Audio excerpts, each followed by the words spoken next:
Welcome to this COVID-19 in Society class. My name is François Lachapelle. I'm a PhD candidate in the Department of Sociology. Today, together, we'll be exploring a perspective on science, technology, and knowledge as pertaining to COVID-19.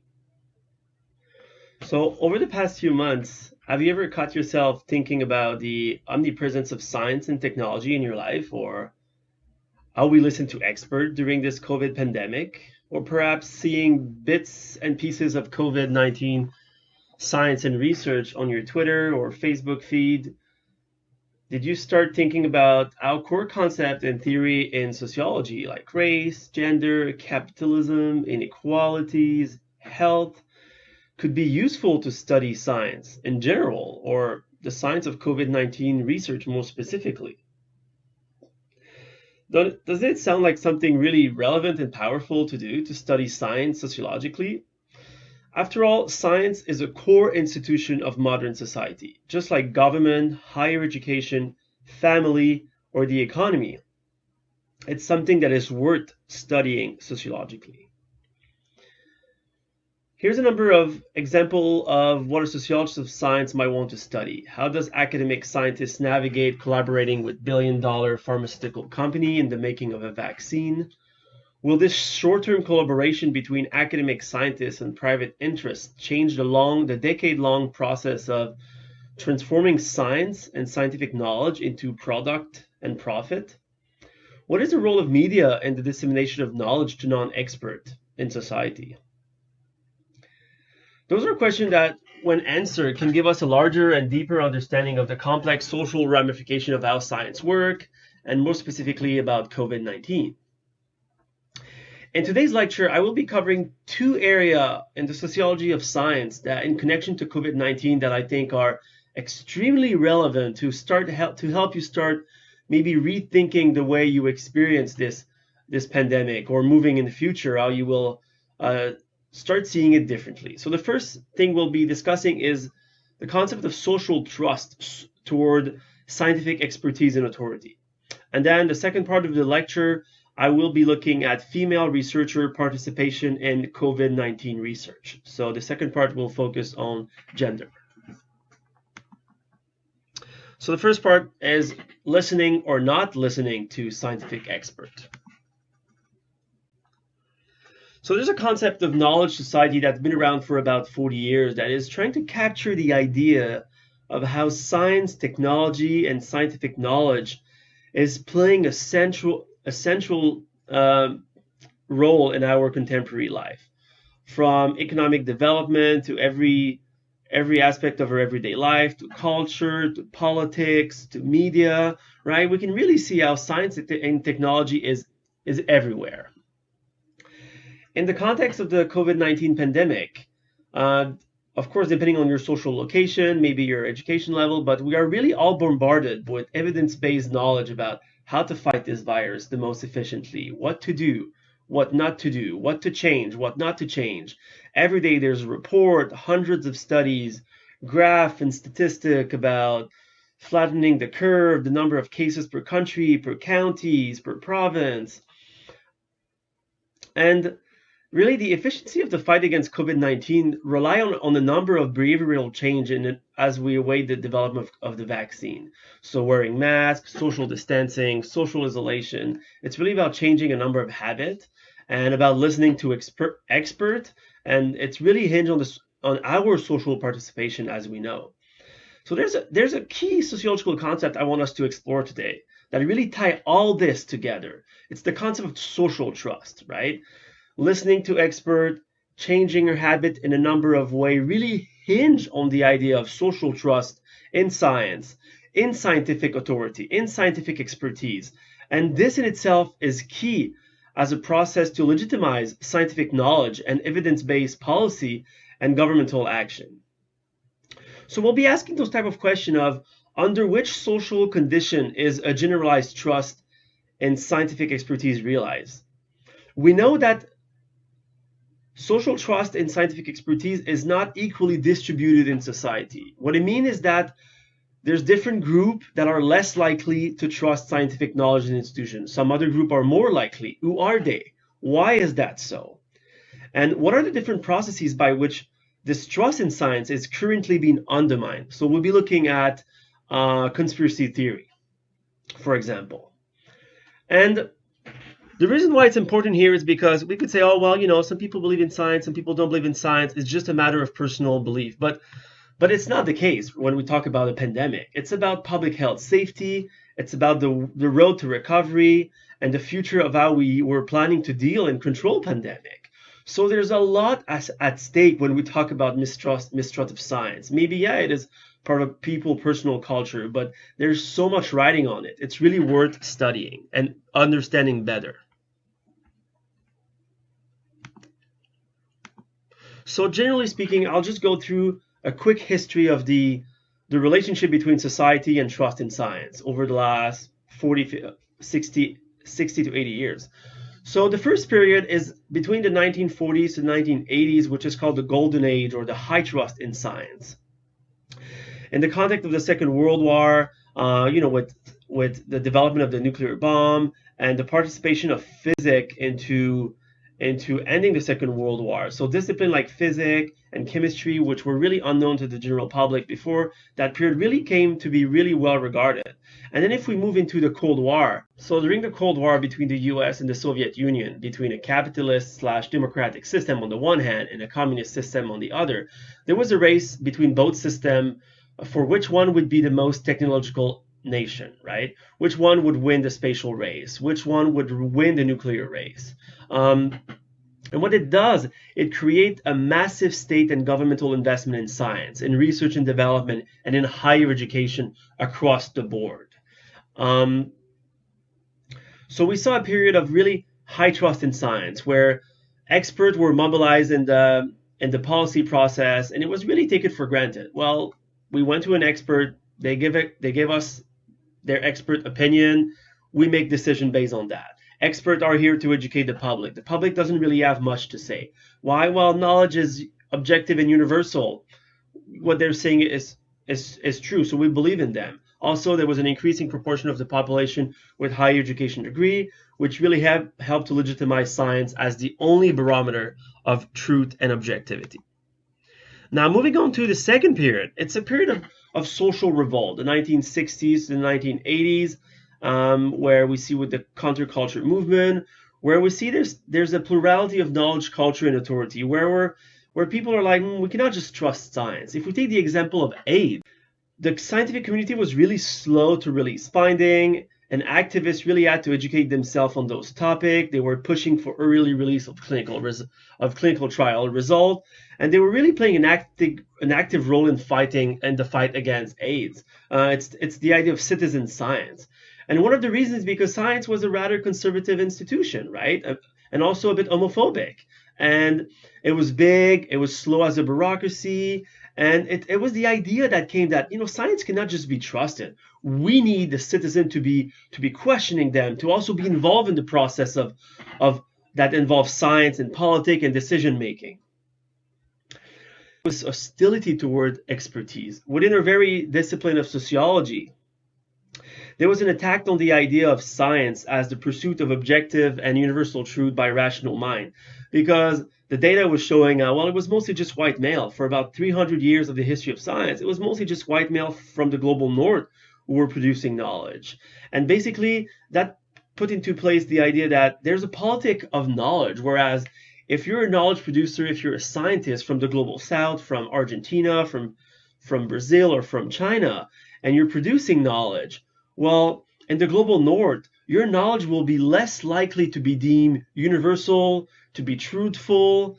The last part is that there was a closer connection, relationship between capital and science, meaning between applied science, research and development in private corporation, and scientists with PhDs working in those corporations to make product. And this really was going against the idea that, but wait a minute, is science not supposed to be objective, and scientists are not supposed to be interested in capital and profit? So that was the second period. The contemporary period, in which the COVID-19 pandemic is unfolding is actually a period where there's a paradox. It's a mix of the previous two periods.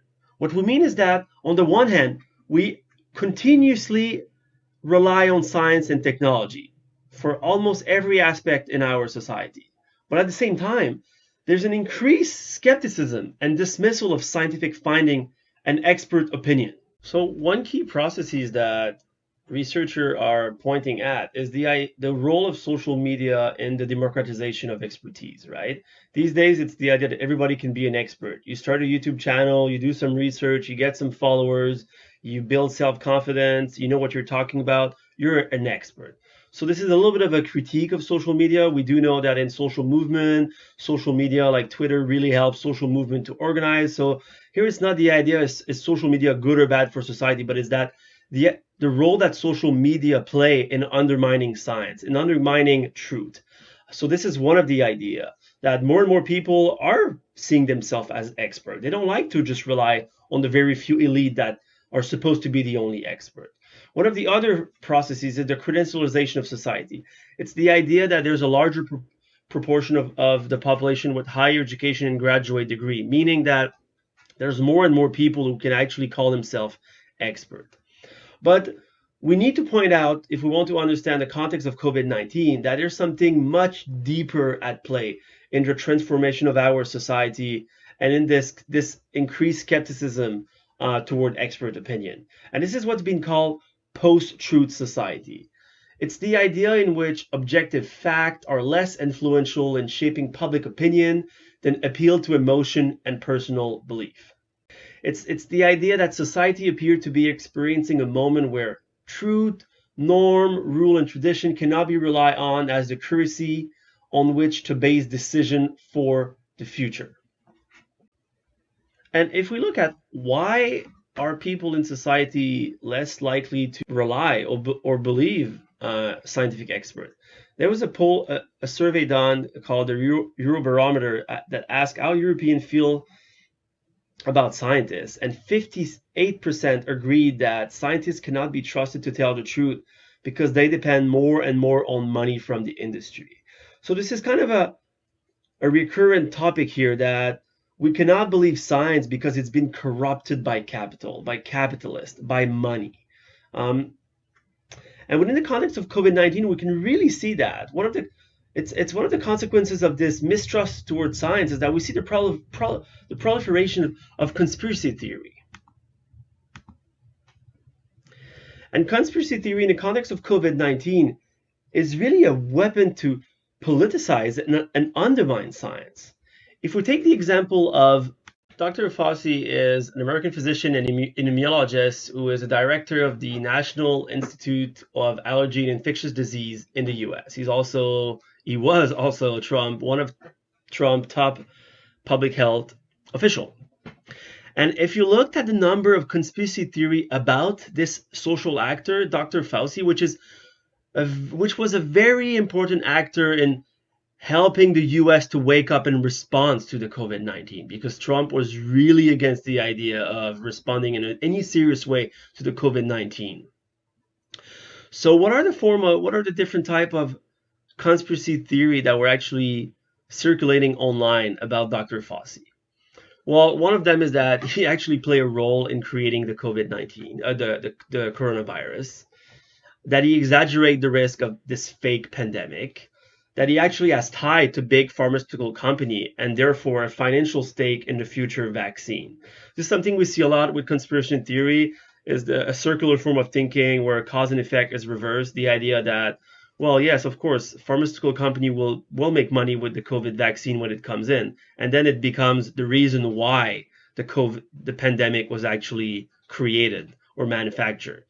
And the other very prominent conspiracy theory is the deep state theory, that Dr. Fauci is actually an agent of the Democratic Party that is actually there to kill the economy, influence the presidential election to make sure that Trump doesn't get reelected. Those are falsehood, as we know. But what is important and interesting from a sociological perspective is is not to say that we can just dismiss them because they're false. I mean, obviously they are false. Obviously they will be dismissed. But from a sociological perspective, what is really interesting is to look at their effect, right? That they are true or false is less important in the sense that what effect do they have on undermining science? Because they do undermine the public health strategy of public health official. They are weakening science as a policy authority versus Trump, and they are weakening the efficiency of any public health plan to fight the pandemic. Now, if we take the example of Moderna, this is the news release from CNN that I asked the class to read as one of the reading. And the reason why I asked the class to read this news report is not because this news report is a proof that science is corrupted, but it's an example of what can be taken as a proof by conspiracy theorists that science is corrupted. So what is Moderna? Moderna is a pharmaceutical startup company that up to this day have never released a pharmaceutical product. But a few weeks ago, they made big news because they released an early press release of their result that was showing very positive, encouraging result from their coronavirus vaccine trial number 1. So like a lot of other pharmaceutical company right now, there's a race to try to be the first company to develop the coronavirus vaccine for obvious reason, right? There's going to be a lot of money involved in the company that will be able to be some of the first one who will be manufacturing their vaccine. So right after the news release came out, there was euphoria. There was very positive reply from Wall Street, and the market share of the company went from a few $1 billion to $29 billion within like instantly. But also some of the top executive at the company, a few days after the company start being evaluated, being worth $29 billion, they sell some of their action, making $30 million, $40 million. So this will be investigated. But then if you look at the science side, what is very shocking is that the early press release of the result was actually based on a sample of 8 human subjects who were actually taking part in that vaccine trial to see if this vaccine would actually increase or help produce antibody for coronavirus. So these results were not peer tested, they were not governmental approved, and when the medical and scientific community started looking at the press release, they were really baffled. They were like, this is not good practice. Nobody would ever do a release that early. And then Moderna, the company, was defending themselves, saying, well, we know that there's lots of hope into that we can find a vaccine very quickly, and therefore that's why we produce this early release of a result. But it was not the right thing to do, and they just made a lot of money out of it. There's a funny quote from one of the leading experts who was actually commenting on this, and he said, we're about to give a vaccine to tens of millions of people. I really wouldn't issue a press release about the number of people who you could invite to a small outdoor barbecue, making reference to the sample of 8. Okay, so what is very interesting here is that some conspiracy theorists would say, oh, look, that's an example of science. We cannot trust science. But if we unpack this, the ethical and legal problem of a pharmaceutical company, which is part of the capitalist system and the world of finance, is absolutely not representative of all scientific. So obviously the truth or a sociological explanation is much more complex and sophisticated than those type of conspiracy theory. And what we could even say is that company, Moderna, they are the one who misuse science and scientific practice to make profit. They are the one who are misusing the trust that we have into science, right? They are manipulating our trust in science to make profit. So I think this is important to keep in mind when we read about conspiracy theory and the way they talk about science, and when we start thinking about science and our very own sometimes expectation or doubt or trust or mistrust about science, is to try to unpack and not see this science as this one entity. It's much more complex than that. So if we continue with conspiracy theory, now the very important question is, why in the context of a pandemic do people believe? Why do they buy into conspiracy? So there's this Plandemic documentary that was actually viewed millions of times. This is a documentary, as you can see in the Plandemic, the idea that the COVID-19 pandemic was manufactured in a French lab in China, and then that, Dr. Fauci and other health official and big pharmaceutical company are the one who manufactured it, right? Those type of conspiracy theory. It was viewed millions of times. So some psychologists start weighing it into trying to explain, hey, why is it that so many people in society are kind of buying into those conspiracy theory? Is that conspiracy theory are kind of reassuring. They're creating order from chaos, and they can instantly allow us to know something because they're simple to understand. Why is that? Well, if you compare those very simplistic, crude, false conspiracy theory to how the science of COVID-19 is working on an everyday basis, it's a developing situation, right? You heard that expression in the news, I'm sure, that every day there will be new development. There's a lot of uncertainty. Why? Well, it's the first time we're studying this virus. There's lots of unknown, and we're not going to make conclusion earlier, and it's complex to understand. So versus this type of reality of the science of COVID and expertise, conspiracy theory kind of provide a very easy way to understand what's going on, right? To grasp reality. So it's reassuring psychologically. Now, how can we understand the mistrust towards science more sociologically?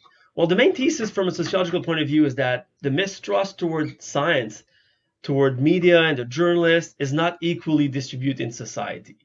So that's what we will be exploring right now. For example, who is not listening to experts during COVID-19? We know that political belief, political ideology is probably one of the main driver to explain why some people are listening to experts, why some people are not listening to it. And this lesson here is really valid to understand a lot of different processes in society beyond COVID-19.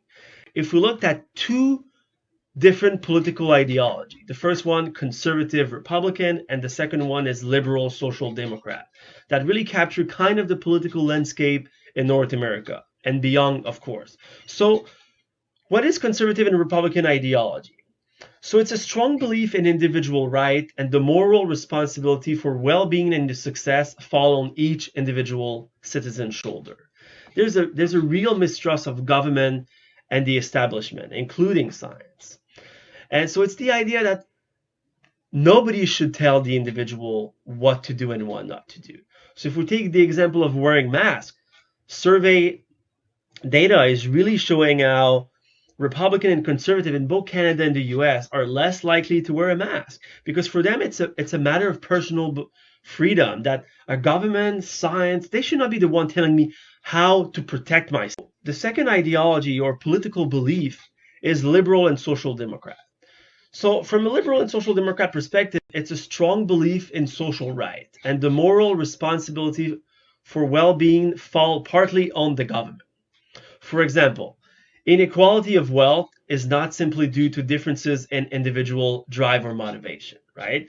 We know that a lot of economic equality, racism, and sexism on the workplace is not just a matter of how individuals are driven or not driven for success. We know that there's structural reason why those inequality exists. So a liberal, and from a social democrat and liberal perspective, it's the idea that the government need to play a role, need to intervene in the market, need to intervene to try to curb those structural reasons why there's inequality. The poll data coming from COVID-19 research are showing that if you're a liberal or social democrat, you're more likely to have wear a mask in public during COVID. So second, we'll be talking about social class and culture. This will be kind of a class exercise. So I will be reading you a statement and then it will be a question, and then you will have some time to think about how to answer that question. Let's say the science is clear. Have you looked at the McMaster study published on COVID-19? I read the article. It's a meta-analysis from McMaster epidemiologists published in the Lancet. They looked at 172 observational study from dozens of different countries on the effect of physical distancing and wearing masks on reducing the propagation of SARS, MERS, and COVID-19. The results are clear and robust. Those two measures really help to flatten the curve. The results are statistically significant. Well, obviously, observational studies is less robust than, say, clinical trial or experimental design, but it's a good study. I kind of like those meta-analysis. You heard one of your friends saying that type of stuff. You're having a beer, you're having a tea, or you're on the phone, or you're on a Zoom or Skype, and you're talking, and one of your uncle or yourself, you hear somebody saying that, right? So let's take a minute to unpack all the social and cultural force at play for someone to carry this type of discourse, right? To talk like that. Think about the social location of that social actor. What are all the different elements in someone's background that enact her to talk like that? So what this exercise is trying to bring home here is the idea that social class play a very powerful role in the social distribution of mistrust towards science, towards media, towards journalism in society. And we can see this during the COVID. About the exercise, so the type of people who could actually talk like that, right, about science, we could say those are people who have a very high level of trust in science. They most likely have a higher education degree or education or some college education.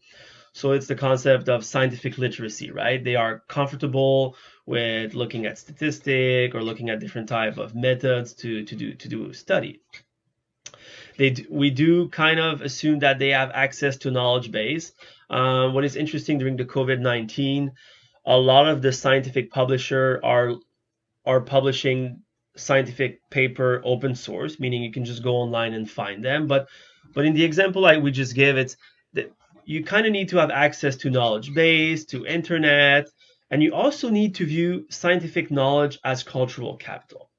What does that mean here is that if somebody talks like that, they won't. If you're having a beer with friends and you're kind of talking like that, you kind of want to increase. It's a strategy also to kind of increase your status among your friend, right? To show that, oh, I know what those things are, right? I know what meta-analysis are. That's pretty cool. I know what experimental design are. I know they're pretty robust. You can ask me. So this type of interactional game that is going on, that scientific knowledge is not this disembodied universal truth. It's something that can be used in interaction to make a signal about yourself, to say, I know science, I have knowledge about these things. I'm able to articulate those very complicated. So again, it's the idea that there's a discrepancy depending on your social class membership. Social actor have a different relationship, different trust relationship with dominant institution in society, politics, science, and the media. If you're from a upper middle class with higher education degree, are really showing, the survey data is showing that you're more likely to trust scientists and journalists, and you're more likely to have worn a mask in public more often. Whereas if you come from a more disenfranchised class, you feel left behind by political party, you feel betrayed by big corporation, and unfortunately, science normally during the everyday life process, science is not as prominent, right? Scientific expertise, scientific expert in the media are not as visible. But during the COVID-19, public health officials, medical experts are really at the forefront of policy making. So they become part of the establishment. So if you're from part of a social class membership that has problem with political party, has problem with the government, well, science will be sucked into that very same category. Now, beyond the question of trust and mistrust towards science, what are some other reasons why people might know what X is, but they're still not listening? So not everything can be explained if you trust or don't trust science, right? You can be trusting science. Where is that? So I personally wear a mask outside, but it took me a good month after the start of the pandemic. So, as a good sociologist, I start asking myself, Why does that make me uncomfortable wearing a mask in public? Sure, I'm not used to it.